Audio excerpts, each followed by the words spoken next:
Okay, hi everybody. We're going to do a slightly harder warm-up that you can do pretty much anytime as a warm-up, but also if you want to get moving like a little bit as a mobility workout as well. So let's get started. We're going to start standing up and then we'll go down on the floor. So make sure you do have some space. We're going to start with the head. We're just going to say yes with the head. You don't want to go too far back. Make sure that it feels okay to you. And let's say no, looking side to side. If you hear some cracking, that's absolutely normal. Let's go ear to one shoulder and ear to the other shoulder. Really trying to keep your shoulders down, particularly the shoulder opposite the side your head is going. Very nice. Let's get into our arm flexion. So arm goes up and down. Trying to get or to find as much space in your shoulder as you can.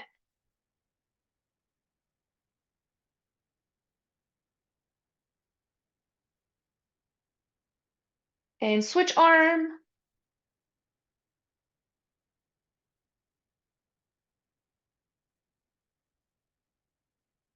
We're now going to go into two arm flexion and one arm circle at the back.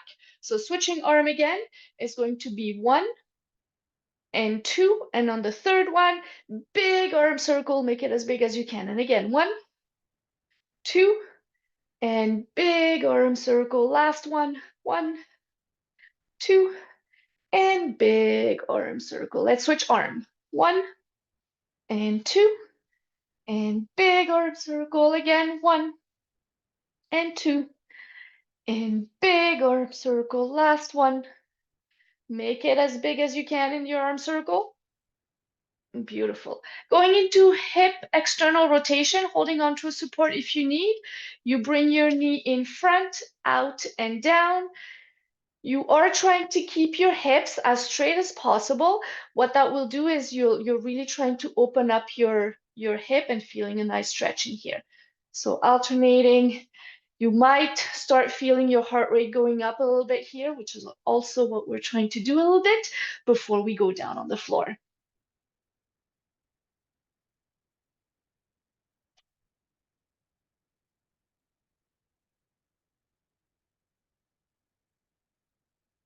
Very nice. Let's come down on the floor. We're going to go for cat-cow. Side note, coming down on the floor, if you want to come down as functionally as possible. If you need, you can hold on to a support. You're going to do a lunge back. So step back, going all the way down onto your knee and then bringing your other knee in.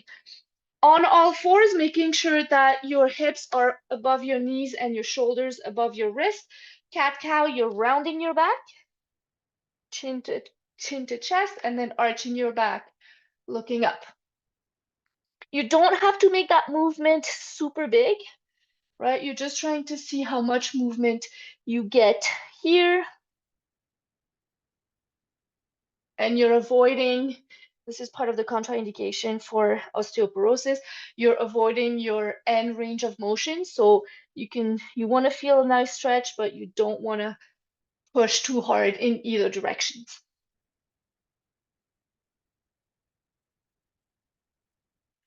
Very nice. Now we're going heel to bum. You can get your hands a little bit more in front. You're going to try and get your bum as low as you can here. You can relax, trying to get the head down and then coming back up again. This is a nice stretch and warm up for your hips, shoulders, your knees as well. See how low, if you have limited mobility in your knees, that's fine. You want to go whatever feels comfortable here. You don't want to push too much.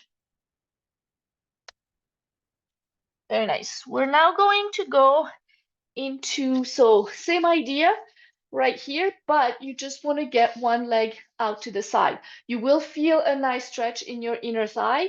And same thing here, hands can be a little bit in front if you want. You're just going to go down. You can turn your toes pointing towards the ceiling and then coming back.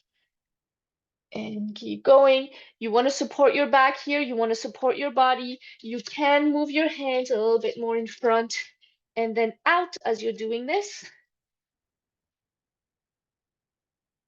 And let's switch sides.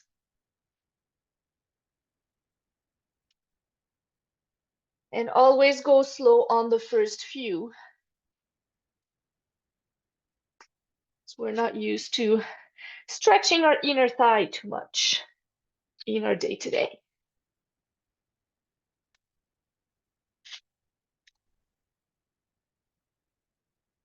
Now, let's go a little bit more into our hips. You want to sit down on your bum. Side note, for those who do have osteoporosis and in general, the pigeon stretch, so we're going to do something very similar to the pigeon stretch, but not to that extent. The pigeon stretch, which is, I'll show you, please don't do it. It's this one right here, right? It actually puts quite a bit of pressure on your hip. So if you have osteoporosis or you're at risk, you can do it if you want, but it's definitely not the best stretch. So I like to do this one instead. 90-90, easier version, you put your hands down behind you. Harder version, you stand nice and tall. 90-90 because we're going to get both knees going onto one side. Both knees should be at 90 degrees. So 90 degrees right here at the hip and at the knee, and same thing in here, 90 degrees at the hip and the knee. From here, easier version, you put your hands down and you flip and then switch. Or harder version, you do it without using your hands. If you do this one without using your hands behind your back, you might actually move forward as you do this stretch. So that's completely fine. If you want to make it a bit harder, when you're getting in here, you can stand or sit up, kneel up right here, squeezing your bum, coming back down, switching, and same idea. Very nice. Now let's go down on the floor. We are going to go down on the floor. We're going to do some chin tucks just because it's good for posture. So right here, down, lying all the way down. If you do feel like you have a lot of tightness here, you can put a block underneath your head as well, depending on how good your posture is. What I like to do when I'm standing or sitting, well, lying down here, is squeeze my shoulder blades behind, right, and keep my shoulders down so I'm opening up my chest even more. From here, I'm going to press, so chin tucks, I'm going to tuck my chin, going to give myself a double or triple chin, holding for 5 seconds, and then coming back. Again, I'm just pressing my head against the floor and relax. And one more, pressing my head against the floor, tucking my chin in. And relax. Very nice. Okay, next up, we're going to do a little bit of activation, so core activation.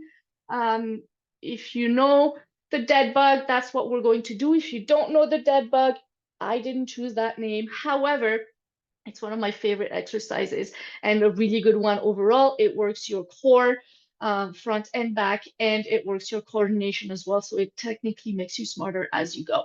So starting position, lying down on the floor, hands are straight towards the ceiling, knees are right above your hips. You can flex your toes. You're going to get one hand above your head, the opposite leg extends. And then you come back and you switch. Easier version right here. Actually, I'm going to give you a few different versions. Super easy version. You start here, one hand above the head, you bring the knee up, and then you come back and you switch. A little bit of a harder version right here. You're just going to extend your leg up, and then harder version, leg goes at 45 degrees. And even harder, your leg goes all the way down. So the lower the leg, the harder this exercise is going to be. Now, You want your belly button towards the floor, making sure that you're getting your back as close to the floor as possible. You're avoiding space in your lower back. And really use, as you're lengthening your leg, tighten all the muscles in your leg right here. And try to extend your arm and your toes as far away from each other as possible. And breathe and relax.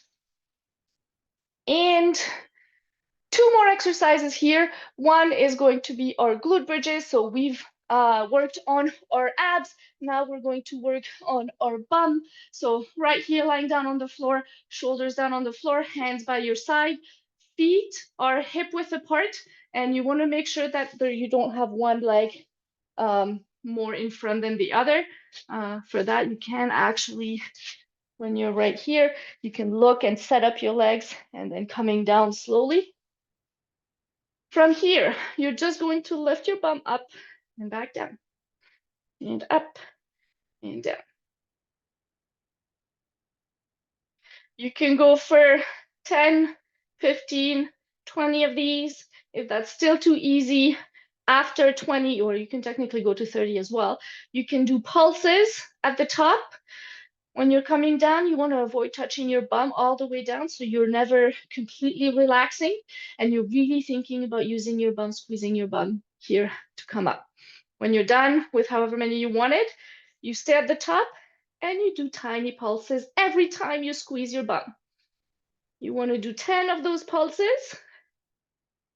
And when you're done, you can come down and breathe and relax. Final exercise. This is a good one for your back. So you want to turn around. You're going to lie down on your stomach with your hands right by your head. You want your forehead on the floor. From here, you can engage your bum, your legs. So your bum is tight. Your legs should be straight and tight. You're going to lift your upper body off the floor just a little bit and coming back down. You still look down on the floor. You don't want to look in front, out in front of you. You want to keep your head aligned with the rest of the body. And then from here, you want to try and see if you can go a little bit higher. And you have 10 of these. When you're done with your 10,